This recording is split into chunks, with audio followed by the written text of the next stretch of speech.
السلام عليكم ورحمة الله وبركاته. عيالي كسو دوادا عشركي كوات موديول كافراد كورسada vocabulary عشركان hadii alla idmo waxaan uga hadli doonaa waxa loo yaqaano paraphrasing-ka casharkan marka dhamaadkiisa ardayda waxa laga doonayaa inay qeexaan maxaa la yiraahdaa paraphrasing inay fahmaan paraphrasing-ku maxay tahay inaad paraphrasing-ka u baratid gaar ahaan ardayda xiiseynaya imtixaanka loo yaqaano IELTS-ka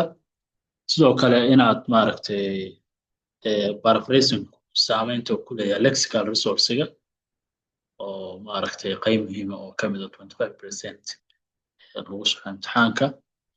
role-kiisa inaad aqoonsatid marka haddaan ku bilaabo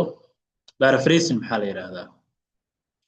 paraphrasing waxa la yiraahdaa restating a sentence in or idea in your own words while keeping the same meaning macnaha waa jumladii inaad si kale u sheegtid adigoo ku haynaya macnihii markii hore ay sameynaysay macnaha keyword halkan ku jira wuxuu yahay waa your own words macnaha waxaad isticmaalaysaa ereyo adigu maaragtay aad leedahay oo ereyadii hore wixii maaragtay macquul tahay inaad bedeshid laakiin targetku maxaa weeye targetku waa same meaning inay ahaadaan haddii macnuhu isbedelo wax alla waxa soo kordhisa ma jirto marka saasaa paraphrasing la yiraahdaa sidoo kale different from copying or using only synonyms sidoo kale dadku waxay isku khaldaan synonyms-ka only synonyms paraphrasing ma aha synonyms-ku waa erey la macnaa inaa heshid marka paraphrasing-ku inaad wixii soo koobido oo sidiisii usoo koobidana ma aha uu ka duwan yahay inaad synonym kaliya isticmaasho ma aha tusaalahan haddaan soo qaadano many people think learning English is important dad badan ayaa waxay malaynayaan barashada luqadda Ingiriishku inay muhiim tahay fiiri hadda macnaha waxyaabahan la bedelay waxa ka mid ah horta marka ugu horeysa waxa jira guide la'aan ay tahay inaan raacno marka guide-ka hadda baan idin tuso guide-kan hadda waxa kala soo degi kartaa qaybtan markaad click siisid halkan buu ka soo degayaa kadibna click baa siinaysaa waa kan hadda uu noo soo furmay guide-kan marka very simple wuxuu tusayaa steps-ka 5 step uu ku leeyahay bes inaad raacdid markaad samaynayso paraphrasing step 1 maxaa weeye step 1 waxa weeyaan marka waxa weeye stepka koowaad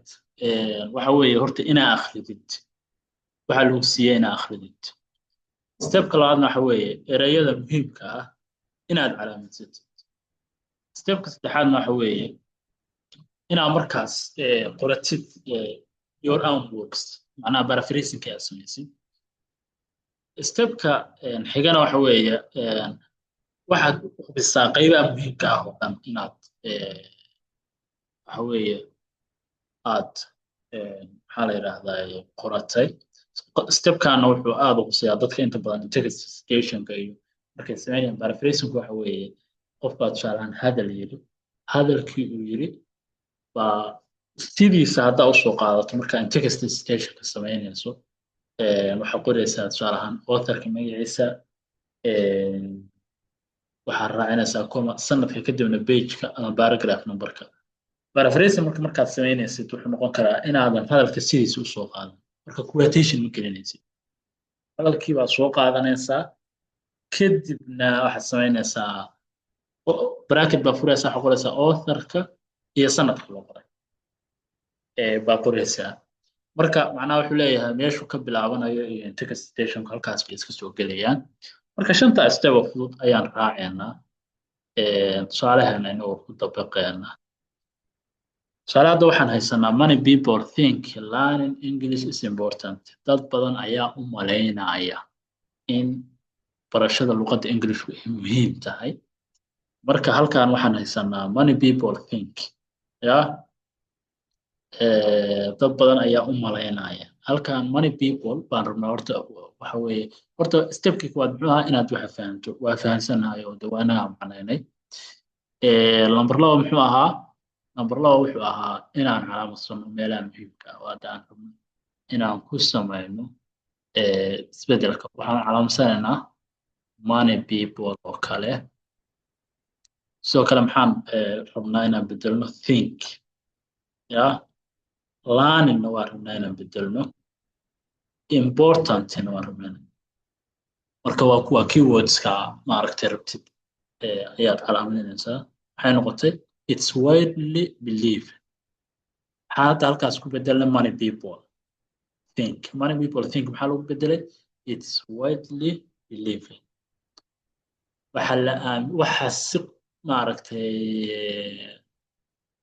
aad u weyn loo aaminsan yahay in barashada luqadda ingiliishku ay door muhiima ka cayaarto maxaa la yidhaahdaa waxa aad loo aaminsan yahay in ay door muhiima ka cayaarto ama ay muhiim tahay in wax la barto essential role maxaa la yidhahdaa it's widely believed waxa aad loo aaminsan yahay that studying barashada english luqadda walaysa an essential role inay cayaarto door muhiima inay cayaarto door muhiima essential role waxaan ku bedelnay important iyo essential waa synonym learning iyo studying waa synonym waxa weeye inta kale waa structures aan bedelnay si qoto dheer strategiska waxaan uga hadlay cashirka soo socda marka why is paraphrasing important paraphrasing muxuu muhiim shows examiners you can use varied vocabulary and grammar waxay muujinaysaa dadka examinerska imtixaanka qaadaya tusaale IELTS oo kale ama dadka adiga ku dhegeysanaya hadda arday tusaale maxaad u baranaya tahay ama dadka aad qoraalka u gaari doono waxay fahmi doonaan inaad isticmaasho vocabulary kala duwan iyo grammar avoid repetition of words from the prompt inaad iska ilaaliso sidoo kale erayadii aad ka soo qaadatay qoraalkii aad akhrinaysay ama wixii yiri qofka hadlayay helps you present ideas more smoothly sidoo kale wuxuu kaa caawinayaa inaad fikradahaadii si maaragtay smooth ah inaad usoo bandhigtid sidoo kale academic writing stylekaaga dhisaya paraphrasingka IELTS-ka taska 2ga marka joogo examiners expect you to restate the easy equation in your introduction meesha laga bilaabo ardayda waan arki doontaa ardayda IELTS preparationka sameynaysa markaan joogno writing task 2 aan ka hadli doono koorsadana writingka markaad su-aasha lagu siiyo meesha laga bilaabo waa inaad su-aasha qaabkii ay u qorayd paraphrasing aad ku samaysid introductionka qaybta keliya inaad paraphrasing ku samaysid ayaa waxay tahay meesha laga bilaabo qoraalkaaga su'aale waxa lagu siiya taskigii baa saa u qoran some people think schools should focus on more on science than on literature okay dad badani waxay u malinayaan iskuulladu inay xoogga saaraan science-ka marka loo fiiriyo maadooyinka la xiriira suugaanta iyo artska iyo waxyaabahaas paraphrasingka marka see ugu samayn kartaa horta marka koowaad stepka koowaad muxuu ahaa faham waxa meesha ku qoran ma fahamnay yes waa fahamnay adiga haddaadan fahmin still maaragtay sources kale iyo meelo kala duwan baad ereyga inta calaamsatid xataa waa raadsan kartaa muuqaalka boos way dhihi kartaa haddii xataa aadan fahmin waa nala soo xiriiri kartaa dhowdi inaan kugu celino paraphrase markaan ku samaynayno marka maxaa ahayd step koowaad inaan fahmo stepka labaad muxuu yahay meelaha muhiimka aan calaamadsanno sidoo kale maxay tahay in calaamadsanno some people think schools should focus on science than on literature science and literature okay maxaa weeye it's often think hadda maxaa lagu bedelay argue marka waxa weeyaan waa synonymki educational institutionsna waa schools haye how to prioritize focus on baa lagu bedelay science subject science isagu waa maadaama uu yahay well known oo synonym keliya maadada magaceeda waa magac waa meelaha waxaan strategiska ayaan ku arki doonaa meelo waxaa jira oo ay tahay inaad sidooda u soo qaadatid magacyada waxyaabaha commonka ah oo dhan inta badan lama bedelo haddaa bedeshidna sometimes macnihii wuu isbedelaya science subjects of a literaturena iyo science sidooda loo soo qaatay okay paraphrasingka sidoo kale speakingka marka la joogo helps avoid repeating the exam qofka imtixaanka kaa qaadaya speakingka marka la su'aalo uu ku weydiinaya inaad sidooda u su'aaliso ayuu paraphrasingku maaragtay kaa caawinayaa inaad bedelatid sidooda inaad u soo celiso aadan sidoo avoid inaad ka dheeraatid sidooda inaad u soo celiso su'aalahan wuxuu ku yidhi what do you enjoy doing in your free time markaad firaaqada leedahay maxaad ku raaxaysataa marka tusaalahaan hadda qofkan oo kale jawaabta week up wuxuu yidhi I enjoy doing things in my free time sideedii uu soo celiyey waxba kama uusan bedelin marka this is a week laakiin qofkan oo kale muxuu yidhi during my leisure time free time wuxuu ku bedelay leisure time waa fahmi kartaa marka paraphrasing hadda meesha ka bilaabay waa paraphrasingkii I enjoy halkuu ku oran lahaa wuxuu ka dhigay leisure time during my leisure time sorry enjoy maaha spend the time enjoy ayuu ku bedeshay marka waxa weeye during my leisure time during my leisure hours markaan maaragtay firaaqada leeyahay I usually spend the time reading novels waxaan waqtiga ku qaataa inaan akhriyo sheekooyinka ama aan ciyaaro kubadda cagta marka waad dareemi kartaa farqiga u dhexeeya paraphrasingku marka maxay muhiim u yihiin reduces hesitationka waxaa la yidhaahdaa qofku markuu hadlayo luqadda ingiliishka inuu maaragtay ereyo raadsado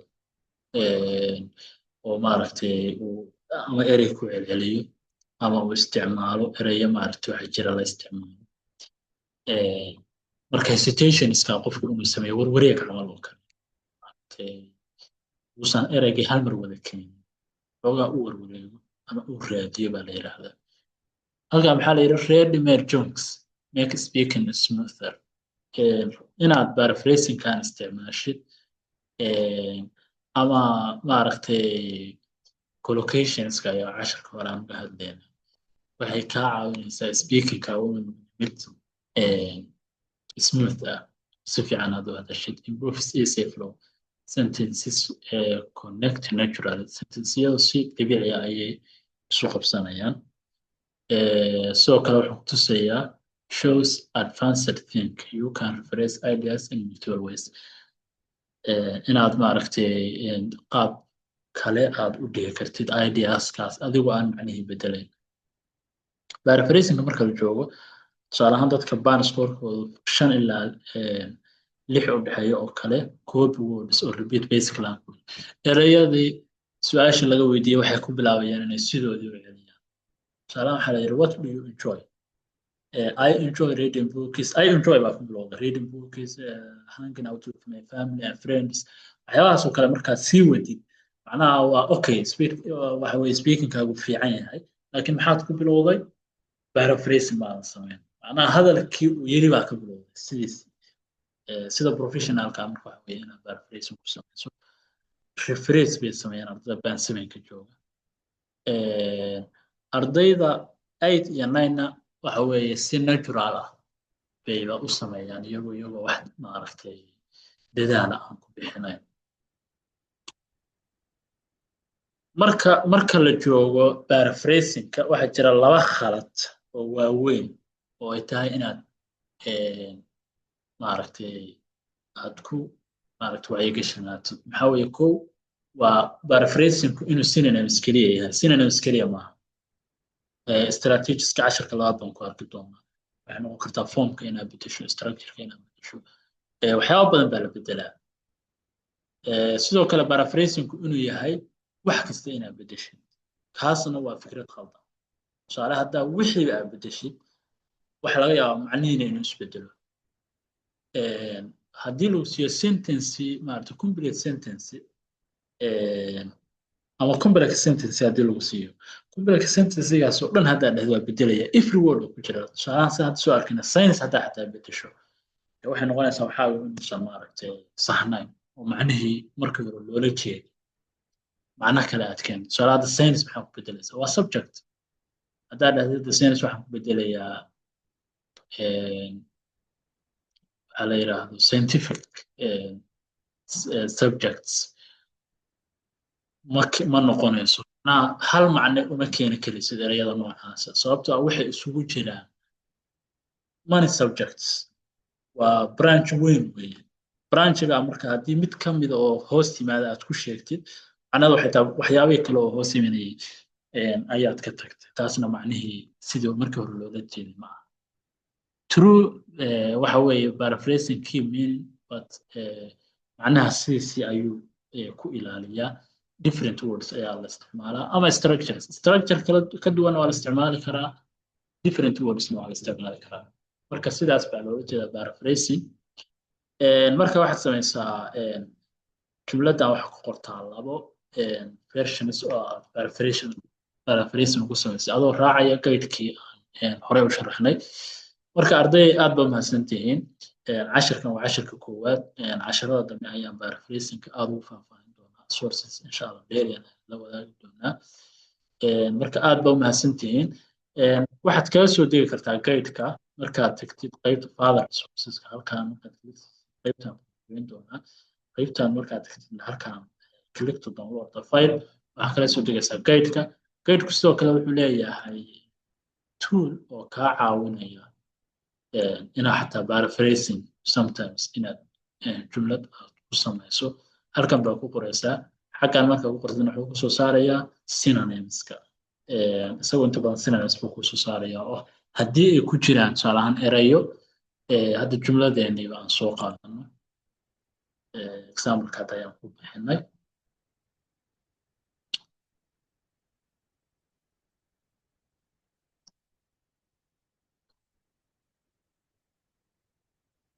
okay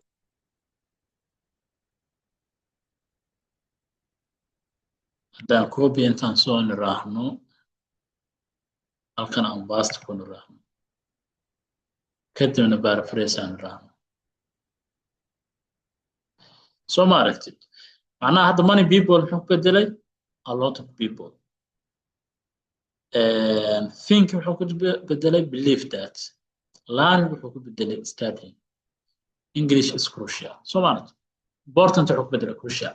isagu wuxuu ku siyaa synonym tusaale ahaan money hadda a lot of waa synonym waa sax